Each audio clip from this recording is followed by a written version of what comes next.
All right, everyone. So we come to the final module of Introduction to Political Science. I'm going to do this one a little bit differently. I'm not going to kind of go over all the little parts of the module. I'm going to focus mostly on just the theories. Just want to make sure everybody's got a good grasp on them and how they differ and all that. So yeah, this will be Module 5, International Relations Theories. Number 1, realism. So this is sort of the backbone theory, sort of where international relations started, when it all started getting codified. And of course, people can talk about power and power regimes and all that. They've been talking about that since, recorded history. But it wasn't until we had the notion of what a state was with the Treaty of Westphalia in the, what was that, the 16th century, 17th century, that the idea of what a state was really started to evolve, and sovereignty and all that. And so it's about that same time that a man named Thomas Hobbes sort of codifies in his book Leviathan, and here's a picture of one example of a Leviathan, and he talked about what he called realism.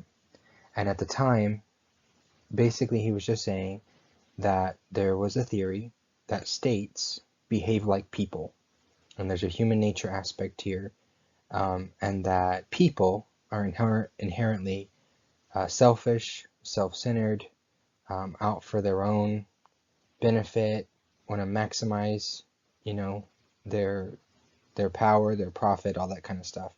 And so he said, well, we can expect the same from states. And what that means for a state is that it's sort of always on edge, always ready for war, always ready to make a deal that benefits it more than benefits the other side, yada, yada, yada. So this is like a dog-eat-dog world. And here we have a photo of a dog eating another dog. And realism was the pervading theory for a long time. It was, academically accepted that states behaved like people, until its big, the big opposition, which was liberalism, which we'll get to in a second. But somewhere down the road, there started to be a move away from this human nature argument, and we get neorealism. Now, there are a ton of different kinds of realism. We've got structural realism, defensive realism, offensive realism, but basically they can all be housed under neorealism. And Kenneth Waltz was really the man who began the neorealist movement. And his big focus was to shift away from human nature and more toward an anarchical world, right? So there's nothing bigger than states, which was sort of Hobbes' original argument in his book Leviathan, that we needed some big, powerful, something that was bigger and better than all the states to control them, otherwise they would be uncontrollable. And Waltz really, really picked up on this and said, well, you know what? We don't even have to look at human nature. We don't even have to look at state nature. We just know that states operating in an anarchical system will act in certain ways. He came up with the notion of balance of power, talked about how as one state grows more powerful, other states will join together to oppose that state, kind of bring it down, that all the states are acting in their own best interest at an institutional level to combat polarity, right? So sometimes we have a bipolar world when we've got like, the USSR versus the USA, and the whole world basically has to pick a side. So for both realism and neorealism, one analogy I always use is if you were in, say, high school, and there were no teachers, no staff, no principal, like what would that school look like if you just put all the kids in there and said, figure out how to eat, figure out how to learn, right? And so neorealism, particularly, would say that we would get cliques and we would get bullies, and the smart kids would pull together to find smart solutions, and the tough kids would bully all the other states and take their lunches and all that kind of stuff, and that is sort of the state of nature, as realists call it. That everyone who entered that high school would have one thing on his or her mind, which would be, how can I get in here, eat, learn, and get out alive? Like, that's just sort of the mindset. And that is how states behave, because there's nothing bigger than a state. That's what's on every state's mind. How do I survive? How do I come out still alive at the end of the day? As we talked about in the discussion, this is a rather pessimistic view. So liberalism is sort of the enemy of realism, in a sense. It's just put together by a lot of different people. A lot of times Locke gets credit for bringing it to the forefront. It really goes back as far as Kant, and maybe even further. But there is still the same belief that we live in an anarchical world, that we're still driven by human nature.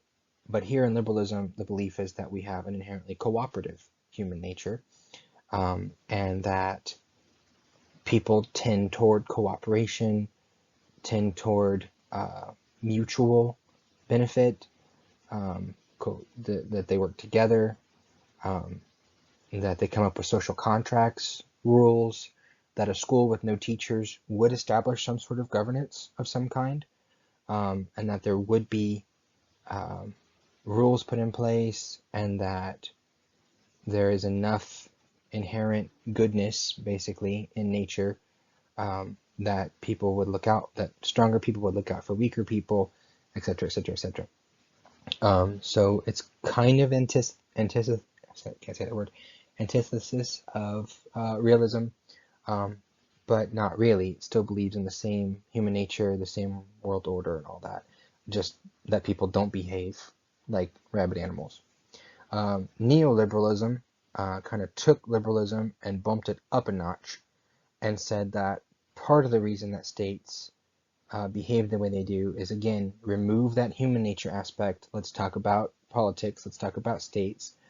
And it said, and one of the neoliberalists, it was Milton Friedman, and he was actually an economist from the Chicago School, and his big thing was socioeconomic ties, that you link states together through trade, negotiations, economic deals, and it becomes in everyone's best interest to work together. And so it doesn't have anything to do with human nature. It has to do with institutions, a great society of sorts, where states understand that it's in their own best interests to work with every other state. And so we can see some of these sort of major themes in play today. So neoliberalism would be a huge proponent of a capitalist peace theory, right? For as long as we're negotiating with other countries and everything is going well, and there's a good flow of trade and money and all that, we're unlikely to go to war with them because we're getting along well. Liberals would be more democratic peace theory, that as long as everybody is involved in the voting process and decision making, that people on a whole will make good decisions, and that people are not out to get other people.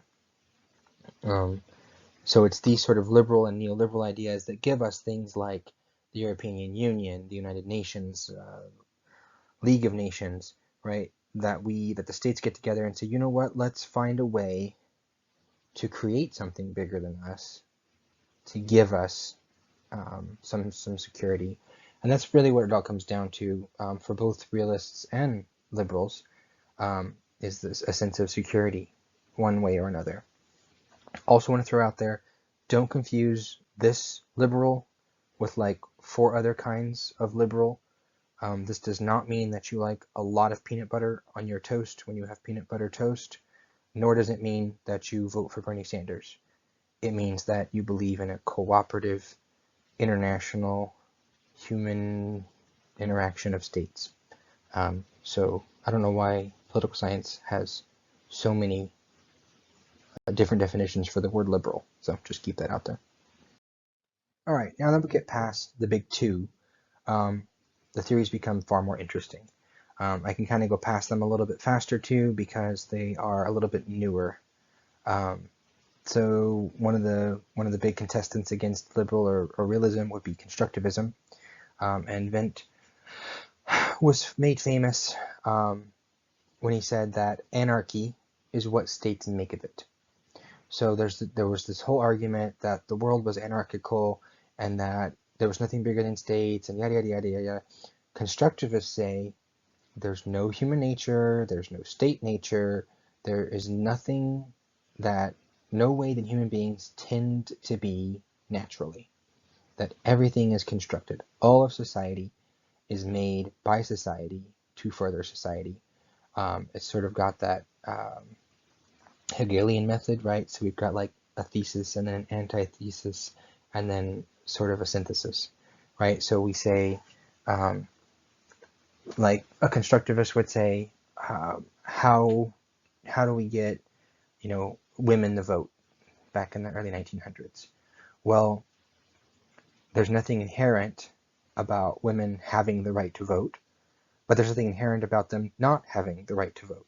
That society was constructed by men, male-dominated, governed by, an elite male society, and thus women were excluded because that was the way society was constructed, not necessarily any way it was intended to be or intended not to be. That was just the reality as it was in the moment. Well, constructivists would say society changed its mind. It decided that that wasn't the way it wanted it to be, and thus constructed a new reality. Women got the right to vote, an amendment was passed, voting for women passed all around the world, and in, the span of 100 years, now there are women serving as Supreme Court justices, as presidents, as, members of Congress, as prime ministers, and so, we constructed a new reality, that there was nothing natural about it, that the world woke up one day and said, you know what, we don't like all this patriarchy, let's make a more egalitarian society. And so a constructivist has sort of a post-structuralist mentality, which is that nothing is set until it is made to be set, and that it can change again. So a very different type of theory than either realism or liberalism, in that the tenets of the international system are not set. For both liberalism and realism, those tenets are set, right? We live in an anarchical world. There's this balance of power. There are these states. A constructivist might say, well, before there were states, there was something else, and there might be something after states. We don't know. There is no such thing as a set system. So maybe we'll do away with states and we'll all be, a cosmopolitan global order for a little while, and then that breaks apart. You never know. So constructivism sort of broke out of the box, as it were. Feminism is a really fun theory. It was one of the first critical theories, which basically moved us from a descriptive to a prescriptive approach in theory, in so much as feminism does not seek to tell us how the world is, but seeks to make the world better. And so for a long time, all international relations theories were an attempt to explain why we were the way we were. Feminism as then again, this is feminism as an IR theory, not feminist society movements, not, anything else. This is as an IR theory. Feminism was a critical theory in that it looked at society and said things need to change. And there are several feminists. Cynthia Enloe is sort of the dominant name. And there have been several waves of feminism over the years that correspond with social waves of feminism and IR waves of feminism. And basically the long or the short of feminism is, the argument is that all previous theories and all current other theories are asking the wrong questions. So instead of asking, gosh, I'm drawing a blank here. So instead of asking why do states go or not go to war with one another, a feminist might say the question to ask is, why do states ever have the means to go to war? Why is this a part of state power?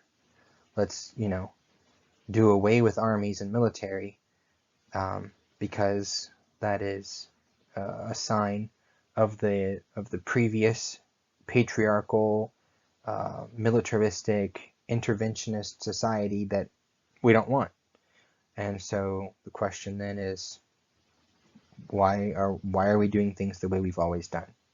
So to give you an easy analogy, if you come into a classroom on day one and you walk through the door, you're sort of coded to find a seat in the classroom and sit there and wait for instruction. So a feminist might say, why? Why don't you sit on the floor? Why don't you stand? Why don't you walk up and introduce yourself to the teacher? Why don't you, go open the window? Like, there are so many other things you could do. Why do you just go find a seat? Because society has told you, has shaped you, that you need to just go find a seat. But a feminist might say, do something different. Maybe finding a seat isn't the best way to learn. And those are the questions that need to be asked. All right, Marxism, named for Karl Marx, obviously. One of those theories that some people love, some people hate, and most everybody doesn't understand. So Marxism, as an IR theory, looks very close to Marxism as a regular political theory, as an economic theory, all that good stuff. So the basis of Marxism is that their political international relations theories are too concerned about their states and how their states interact with other states. So for realists, they literally call states black boxes. They don't care what goes on domestically. It's all about how their state interacts with another state. So IR theory would look at how does the United States relate to Mexico, right? What do the United States and Mexico do to one another? What are their treaties? What are their borders, et cetera, et cetera, et cetera. Marxism would say, stop focusing on the states. The issue with international relations does not begin at the state level. The issue belongs, like everything else with Marxism, on the issues of hierarchy and stratification. And Marx's big theory was that a working poor individual in the United States has more in common with a working poor individual in Mexico than a working poor individual in the United States has with an elite CEO in the United States. And I'm going to say that a lot of, that's sort of the basis, that's his wow moment, which I think a lot of us would say, yeah, duh, my life is much more similar to the life of, a college professor in Mexico than it is with Jeff Bezos. And yet, for all intents and purposes in international relations, I get lumped with Jeff Bezos because we are both from the United States. And so Marx's take on international relations was you have to look at the hierarchies, the stratifications. We have to pay attention to what's going on intrastate. We have to look at how the economy is working. We have to look at who controls the means of production. Where are the how are the resource flows going on the international market, and pay less attention to state boundaries and more attention to resource flows, economic motives, all that good stuff. Obviously, Marx was anti-capitalism, and he believed that capitalism was inherently exploitative, and that his IR, the application of Marxism to IR, would be as such. That being said, that kind of leads us to neo-Marxism, because Marx himself didn't take a lot of time to look at international relations as a theory, but some later Marxists did. Lenin and Gramsci is probably the most famous for his prison notebooks. And Gramsci took Marx's concept of hierarchy and stratification of individuals of a system and bumped it up a scale and said, you know what? States are hierarchical, and we have hegemonic states, hegemonic power. And this term hegemon was something that Gramsci sort of molded for himself, that now we use in everyday speech, which basically says that the world is divided up into powerhouses of haves and have-nots, just like Marxism with his proletariat bourgeoisie haves and have-nots. And Gramsci said that, a state like the United States, for example, has hegemonic power in the Americas, sort of controls the Americas, as you would, through things like, the Roosevelt Corollary or the Monroe Doctrine, which literally state that the United States is the powerhouse of this of this continent, and if anybody else comes along, we're going to defend it. And we see that in things like World War II, the Cold War, right? We will do anything to stop the spread of communism in Latin America, not even here, but in Latin America, because we don't want it that close to us. We don't want it on our continent. So when Cuba decides to be communist, well, there go the embargoes, Bay of Pigs, right? And so Gramsci argued for this application of Marxism to states through the use of this term hegemon, and that you can see that there are small, not small, but large power centers around the world, and they have their collective support. So, the United States has the support of most Latin American countries, along with Western Europe, whereas Russia is a powerhouse, which has basically Eastern Europe. And then China would be a powerhouse with Southeast Asia. And so, just applied Marxism to the international scale. All right, time for some fun one. Postmodernism is probably something everyone's familiar with, but we didn't realize we're familiar with. And we give a lot of credit to postmodernism in IR to Michel Foucault. Now, Foucault and other postmodernists started a trend called deconstruction. And it's this postmodern movement, which doesn't even call itself a movement. It's sort of anti-theory, but we collectively call it theory. It's sort of like atheism, right? So if all the other theories are religions, and atheism doesn't believe in a religion, or doesn't believe, in divine power, but if religions answer the question of, where did we come from, where do we go, why are we here? If atheism can answer those questions, is it not in itself a religion? Which is a totally different question. Don't answer that. That's rhetorical. But postmodernism is the same thing.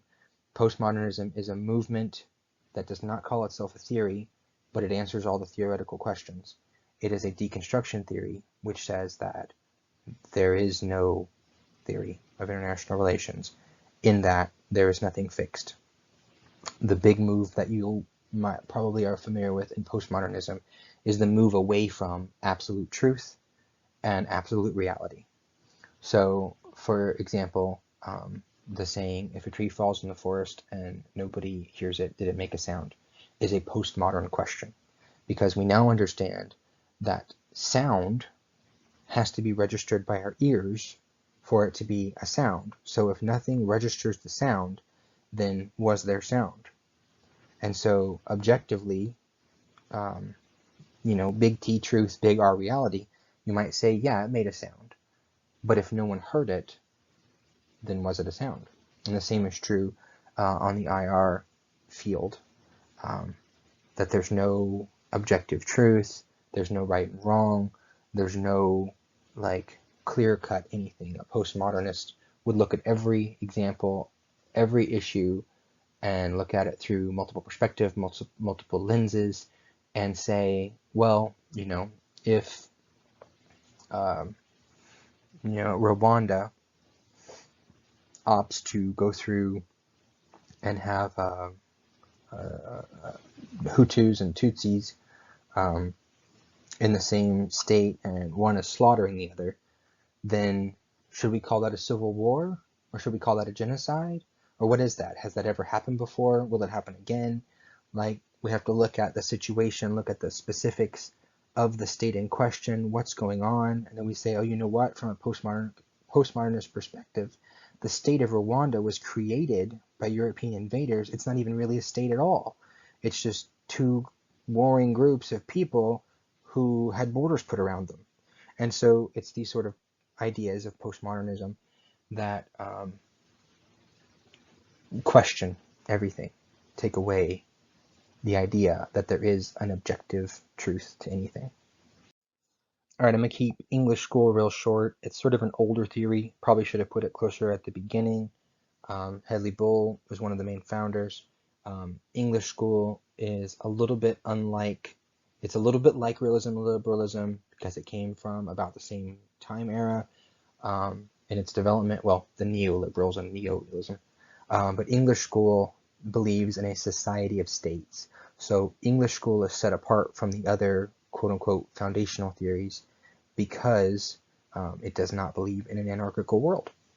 English school says that yes, there's nothing necessarily bigger than states, but that there is clearly a society of states that come together, interact, and thus there is something bigger than states. There's a society of states.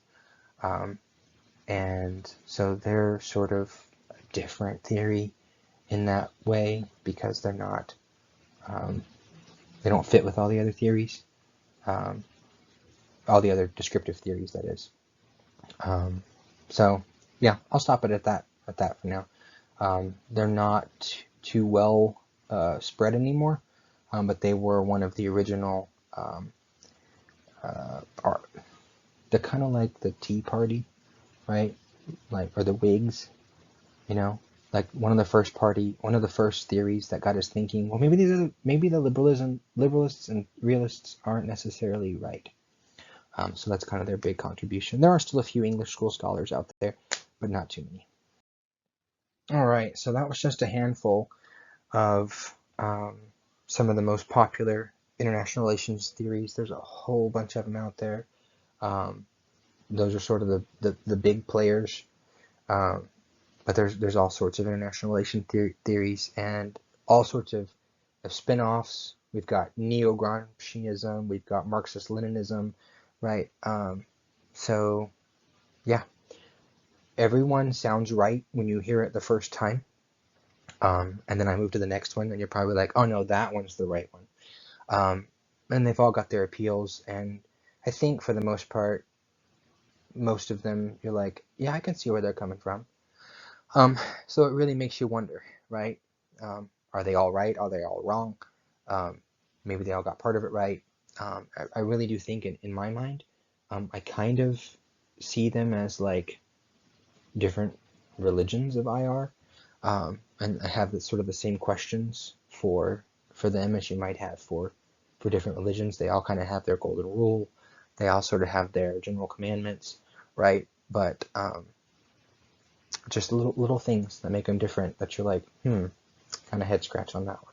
So anyway, this is my last lecture for you guys. Don't know if it's good or bad that it's longer than the others, but hope it's helpful, and good luck. Have enjoyed having everyone in class, and enjoy the rest of your summer.